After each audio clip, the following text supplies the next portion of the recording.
사이언스 투데이는 개편을 맞아 기자들의 취재 아이템을 좀 더 깊이 있게 들여다보는 과학 인류를 매주 이 시간에 다룹니다. 오늘은 그 첫 순서로 이성규 기자와 함께하겠습니다. 먼저 헬리코박터 파일로리균을 잡을 새 치료 물질을 찾았다는 내용의 이성규 기자 리포트 보고 오겠습니다. 한국인 5대 암 가운데 하나인 위암. 위암은 불규칙한 식습관과 음주, 운동 부족과 함께 헬리코박터 파일로리균 감염이 발병 위험을 높이는 것으로 알려졌습니다. 헬리코박터균은 강력한 위산에도 생존할 수 있어 세계보건기구가 규정한 1급 발암물질입니다. 헬리코박터균 감염은 위 점막 손상을 일으키고 이게 악화하면 위염이나 위암으로 이어질 수 있습니다. 헬리코박터균은 항생제로 제거할 수 있지만 내성 문제가 있을 수 있고 무엇보다도 손상된 위 점막을 회복하는 치료제는 현재까지 없는 실정입니다. 이런 가운데 국내 연구진이 헬리코박터균으로 인한 위 점막 세포의 손상 기전을 처음으로 규명했습니다. 인간의 위 점막 세포를 3차원으로 배양한 위 유사체, 즉 위 오가노이드를 만들고 헬리코박터균이 분비하는 독소로 인한 변화를 관찰했습니다. 저희가 이번에 논문에서 발표한 것은 베게이라고 하는 독소 물질인데요. 에너지 대사를 담당하는 인체 소기관인데요. 이 미토콘드리아의 기능 이상을 유발하게 되어서 위 점막에 존재하는 세포들이 점점점 나빠지는 환경이 되는 거죠.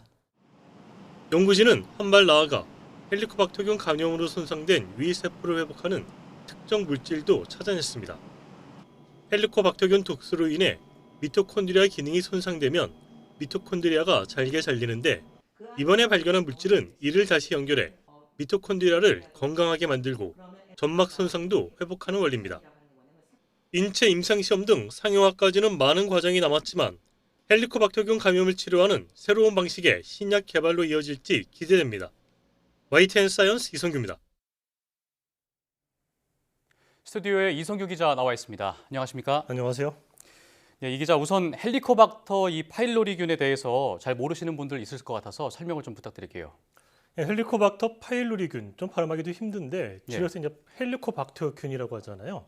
굉장히 잘 알려진 유명한 균인데 이제 헬리코박터균을 얘기하면 우리가 항상 떠오르는 분이 있어요. 예.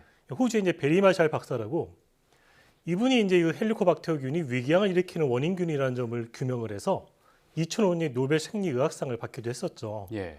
이 베리마샬 박사가 연구했던 시절이 이제 80년대인데 그 당시에는 이제 위는 강력한 위산을 분비해서 이 세균이 살 수 없는 환경이다 이런 인식이 지배적이었어요. 예, 예. 그래서 이 어떤 위궤양, 위염, 위암의 원인은 주로 이 스트레스나 이런 어떤 불규칙한 식습관 이런 것들이 주요 원인으로 꼽혔었는데 이 베리마샬 박사가 이 헬리코박터균을 발견하면서 그런 이제 통설이 뒤집혔던 거였죠. 예. 그럼 어떻게 해서 이 헬리코박터균은 위에서 살 수 있는 건가요? 앞서 설명했지만 이제 위는 강력한 위산을 분비해서 미생물이 살기 굉장히 어려운 환경인데 예. 이제 헬리코박터균은 자체적으로 자기가 생산하는 물질이 있어가지고 이 물질들을 이용해서 그 위의 그 험난한 환경에서 생존할 수 있는 거거든요. 전문가 설명 한번 들어보겠습니다. 예. 이 균주가 가지고 있는 특별한 독소 물질들이 좀 있습니다. 이 독소 물질들을 분비하면서 위산이 존재하는 아주 안 좋은 악조건에서도 이 균주는 살아갈 수 있고요. 살면서 또 인간의 위 점막을 손상시킬 수 있는 독소 물질들을 얘들이 내뿜는 거죠. 네, 그러니까 이 헬리코박터균은 자체적으로 생존할 수 있는 특징이 있다는 건데요. 이 균에 감염되면 무조건 병에 걸리는 건가요? 결론부터 말씀드리면 꼭 그렇지는 않고요. 예. 전 세계적으로 한 인구의 50% 정도가 이 균에 감염된 것으로 추정이 되고 있어요. 예. 근데 이제 이 헬리코박터균에 감염이 되면은 위 점막 세포가 손상이 되고요. 이 이제 손상이 악화되면 위염으로 발전하고 이 위염이 더 심해지면 이제 위암으로 이어지는 거거든요. 예. 그래서 이 헬리코박터균의 감염자는 일반인보다 위염 발생률이 한 3배에서 6배 정도 더 높아진다고 해요.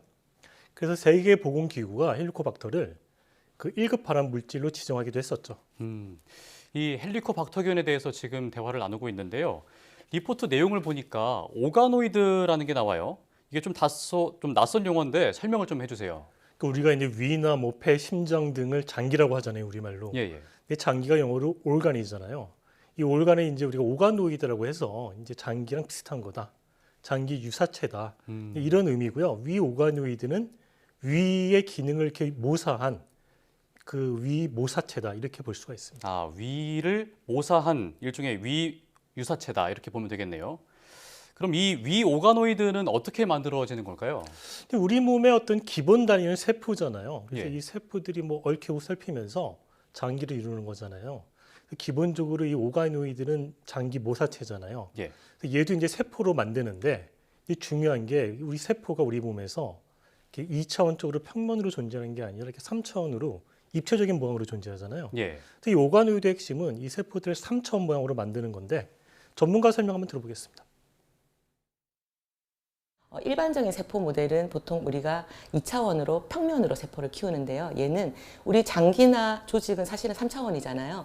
3차원 구조를 가지고 있으면서도 어떤 특정 장기나 조직에는 한 가지 세포 타입만 있지 않아요. 굉장히 다양한 세포들이 있거든요. 그 세포 타입도 다양하게 다 가지고 있고요. 오가노이드는. 그리고 기능성도 가지고 있기 때문에 사실은 기존의 세포 모델과는 다르게 인간 장기를 모사할 수 있는 훨씬 더 좋은 특정 인간 장기를 정밀하게 모사할 수 있는 장기 모사 모델로 이제 쓰는 거고요.